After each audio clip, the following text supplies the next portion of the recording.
기상대재앙의 신호탄. 목요일 대한민국의 빈곤한 비극. 국민 여러분, 다가오는 목요일은 단순한 날씨의 변화가 아닙니다. 그것은 인간의 삶을 바닥까지 밀어붙이는 절망의 날, 빈곤한 이들의 삶을 벼랑 끝으로 몰아세우는 자연의 칼날입니다. 기상청은 하루 만에 전국 곳곳에서 기온이 10도에서 많게는 15도 이상 곤두박질 칠 것이라 경고했습니다. 그러나 이 급격한 하강을 단순히 가을의 시작으로 착각한다면 그것은 스스로를 재앙 속으로 내던지는 행위일 뿐입니다. 여름의 불길은 아직 사그라들지 않았는데 겨울의 칼날은 이미 우리의 목덜미를 파고듭니다. 하늘은 계절을 앗아가고 인간은 삶의 질서를 잃는다. 여름 끝자락의 착각.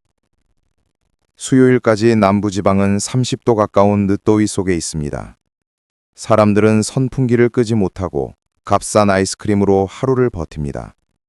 그러나 목요일, 쇳덩어리처럼 무거운 북풍이 남하하며 공기를 갈라놓습니다. 더위 속에 땀을 흘리던 사람들은 해가 지기도 전에 냉기에 움츠려야 합니다. 이 급격한 변화를 맞을 준비가 되어 있는 사람은 극소수입니다. 겨울옷을 미리 꺼내둔 이도 있겠지만 하루 벌어 하루 먹고 사는 이들에게 계절을 대비할 시간도 여유도 없습니다. 대기 붕괴, 동시에 닥치는 재앙. 수도권, 강원 영서. 해가 지면 체감온도 10도대로 추락, 바람은 창문을 흔들고 벼락은 밤하늘을 찢습니다. 반지하 원룸에 사는 이들은 물이 스며드는 바닥과 곰팡이 냄새 속에서 떨며 버틸 뿐입니다. 강원 영동. 북동풍과 찬 공기가 충돌하며 폭우가 쏟아집니다. 허술한 지붕 아래 사는 노인은 빗방울이 스며드는 천장을 바라보며 이 집이 무너지면 어디로 가야 하나 속으로 되뇌입니다. 충청권. 밤새 시간당 30mm가 넘는 폭우. 논밭은 흙탕물에 잠기고 농민들은 올해 마지막 수확마저 잃는 위기에 놓입니다. 호남. 돌풍과 함께 회오리 가능성. 낡은 비닐하우스는 그대로 찢기고 그 안에 남은 작물은 허공으로 흩어집니다. 영남. 낮 28도에서 밤 13도로 추락. 단열이 안 되는 옥탑방에서 자는 청년은 얇은 이불을 붙잡고 새벽 내내 몸을 떨게 됩니다. 제주도. 바람은 초속 15m, 파도는 방파제를 넘어 어민의 작은 배들을 삼켜버립니다. 바다에서 생계를 이어온 이들에게는 목요일이 곧 파산의 선언일 수 있습니다. 바다와 산, 생존선이 끊어진다. 해상. 서해와 남해에 들이닥친 북동풍은 어선을 뒤엎고 저지대 마을은 순식간에 물길에 잠깁니다.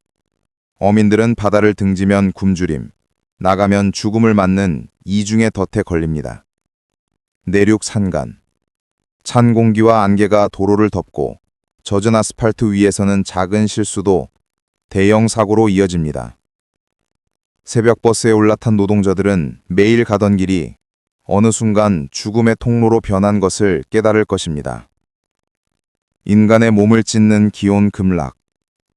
이날은 단순한 쌀쌀함이 아니라 생명을 끊는 추위가 될 수 있습니다. 심혈관 환자들은 혈압이 폭발적으로 변동하며 돌연사의 위험에 직면합니다. 호흡기 환자는 기관지가 수축해 숨조차 고르게 쉬진 못합니다.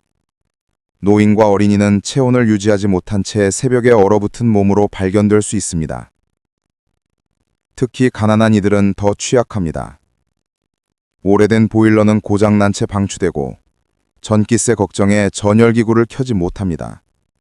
결국 준비 없는 방심이 아니라 가난이 강요한 무방비 속에서 목숨을 잃게 되는 것입니다. 빈곤의 벽 앞에서 무너지는 생존 지침. 방송은 이렇게 말합니다. 두꺼운 옷을 준비하라. 난방기구를 점검하라. 비상식량을 확보하라. 그러나 현실은 잔혹합니다. 겨울옷 조차 마련하지 못한 사람은 헌옷 가게를 기웃거리며 옷 한 벌의 값과 오늘의 끼니 사이에서 고민합니다.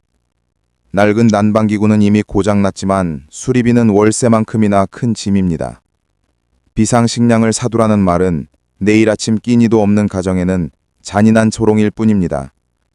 이 땅의 가난한 자들은 지침을 알지만 따를 수 없는 현실에 갇혀 있습니다. 그래서 목요일의 추위는 더 무겁고 더 깊이 그들을 덮칩니다. 6부 무너지는 하루 공동체의 그림자. 목요일 대한민국은 여름에서 겨울로 추락합니다. 하늘은 벼락에 찢기고 땅은 폭우에 잠기며 바다는 광풍에 뒤집힙니다.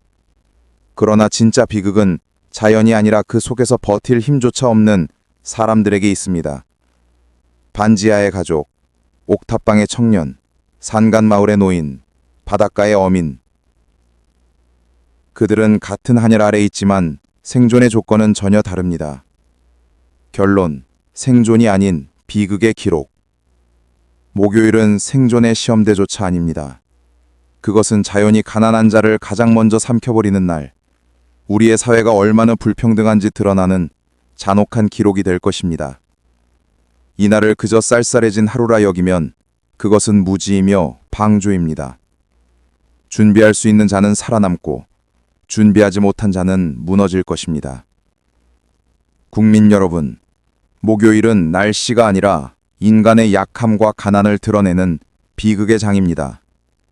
우리는 지금 재난의 문턱에 서 있습니다. 2025년 가을 겨울 한반도를 덮칠 슈퍼 태풍 시나리오. 국민 여러분, 목요일 하루 만에 기온 급락은 단순한 날씨 변화가 아닙니다. 그것은 다가올 더 큰 괴물, 문명의 근간을 뒤흔들 슈퍼 태풍의 예고편일 뿐입니다. 자연은 이미 수차례 경고했습니다. 그리고 지금 남쪽 바다는 괴물의 심장을 키우고 있습니다. 그 심장은 곧 폭주하며 한반도를 향해 맥박칠 것입니다. 제1일차 바다에서 괴물이 눈을 뜨다. 남중국해와 필리핀 동쪽 바다. 수온은 이미 30도를 넘어 바다는 뜨겁게 끓는 연료통이 되었습니다. 작은 저기압의 씨앗이 서서히 돌면서 점차 눈을 뜨는 거대한 소용돌이로 자라납니다. 처음엔 초속 25m. 여전히 태동에 불과합니다. 그러나 바다는 끊임없이 에너지를 불어넣습니다. 제3일차 해상 대격변. 중심기압은 순식간에 900헥토파스칼까지 추락합니다. 바람은 초속 55m를 돌파합니다. 이 바람은 나무를 뽑아내고 사람은 물론 차량마저 공중으로 들어올릴 괴력입니다. 남중국해와 동중국해의 파도는 20m에 달합니다.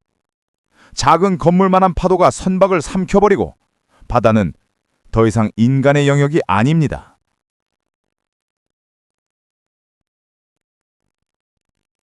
제5일차 괴수로 진화하다. 태풍은 북상하며 더 많은 수증기와 열기를 흡수합니다.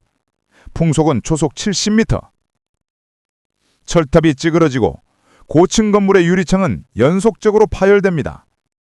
일곱 남부는 이미 태풍의 외곽에 삼켜져 항공편이 전면 마비됩니다. 한반도를 향한 공포의 시계는 서서히 제로를 향해 달려갑니다. 제7일차 한반도 초토화 시나리오. 괴물 태풍은 제주 남쪽 세상에 진입합니다. 중심기압 880헥토파스칼, 풍속 초속 80m. 기록에 존재하지 않았던 슈퍼몬스터 태풍이 현실이 됩니다. 제주도는, 항구는 파도에 삼켜지고 해안도로는 지도에서 지워집니다. 남부지방은 시간당 100m 폭우와 돌풍, 산사태가 연쇄적으로 터지며 마을과 농지가 토사에 삼켜집니다. 수도권은 초속 50m 광풍이 빌딩을 강타합니다.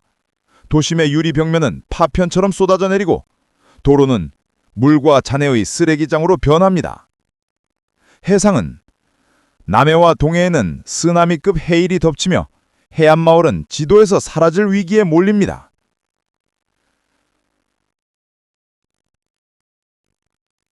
그날 이후 잿더미 위의 대한민국. 태풍이 지나간 자리에 남는 것은 폐허뿐입니다. 도로는 끊기고 전력망은 마비되며 도시는 암흑에 잠깁니다. 식수는 오염되고 통신망은 붕괴됩니다. 이날부터 대한민국은 더 이상 국가가 아니라 생존자들의 흩어진 무리로 전락합니다. 이것은 태풍이 아닙니다. 문명과 야생의 경계가 붕괴하는 순간 인간은 다시 원시적 생존자로 돌아갑니다. 결론. 목요일의 급락은 단지 전조고일 뿐. 국민 여러분, 다가오는 목요일의 기온 급락을 결코 가볍게 여기지 마십시오. 그것은 더 큰 괴물 태풍이 곧 다가온다는 서막입니다. 슈퍼 태풍은 반드시 옵니다.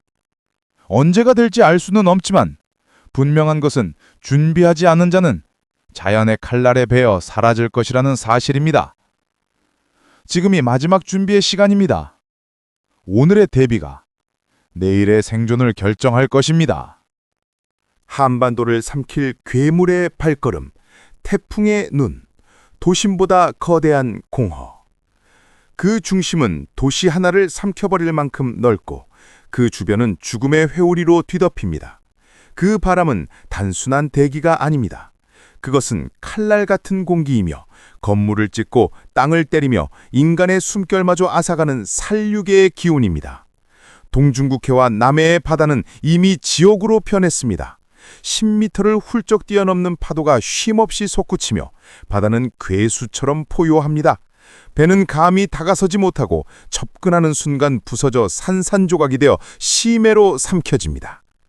제5일차 남해안 정면 충돌. 괴물 태풍은 드디어 발톱을 드러냅니다. 부산, 거제, 여수, 남해안의 도시들은 단숨에 바다와 하나가 됩니다.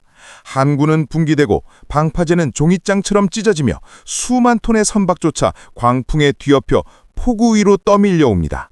도로는 물에 잠기고 건물은 거대한 진동 속에서 흔들립니다. 바람은 자동차를 장난감처럼 던져버리고 아스팔트 위를 미끄럼틀처럼 굴려버립니다. 가로수는 뿌리째 뽑히고 송전탑은 연필처럼 꺾이며 도시는 한순간에 어둠 속으로 가라앉습니다. 제6일차 내륙의 붕괴. 태풍의 눈은 바다에 머무르지 않습니다. 그것은 내륙 깊숙이 파고들며 모든 방어선을 하나하나 무너뜨립니다. 대전, 청주, 대구, 중부와 영남의 도시들이 물의 감옥에 갇힙니다.